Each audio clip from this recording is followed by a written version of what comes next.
kasama si Rosie at tinareview namin ang Bonchon Chicken. Mama, first time mo ba kumain sa Bonchon? Opo. And are you excited for the experience? Yes, let's do this. Okay, so try mo na.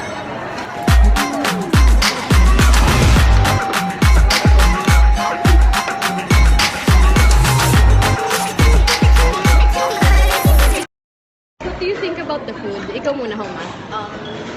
Masarap kasi matamis and then yung pag pinagsama pa yung ano, yung taste ng garlic or garlic. What do you think? Masarap pa. Chicken talaga. Tapos favorite ko pa yung pork. The Thai part and the light part. Oh. Kasi yung Thai. Oh. Yeah. Ako, I really enjoy the flavor of the chicken. Yung pinaka-skin niya kasi medyo sweet, pero may part na onting saltiness din So, naglalaban yung acidity. ng chicken. And yung pagka-friedness, yung saltiness, okay siya.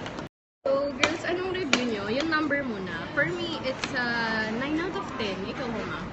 10 over 10. Ikaw. Me too. 10 out of 10. Para sa akin, kaya siya 9 out of 10.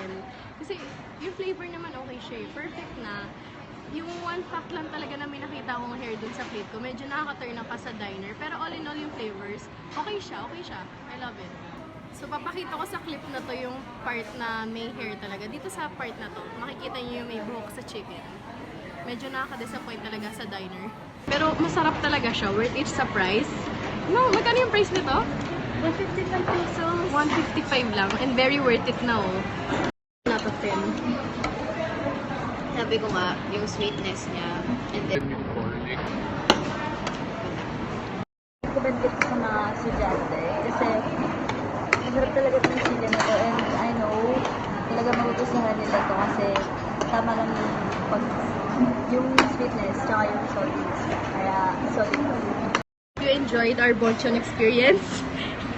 And so we'll see you guys. We'll see you Next soon. time.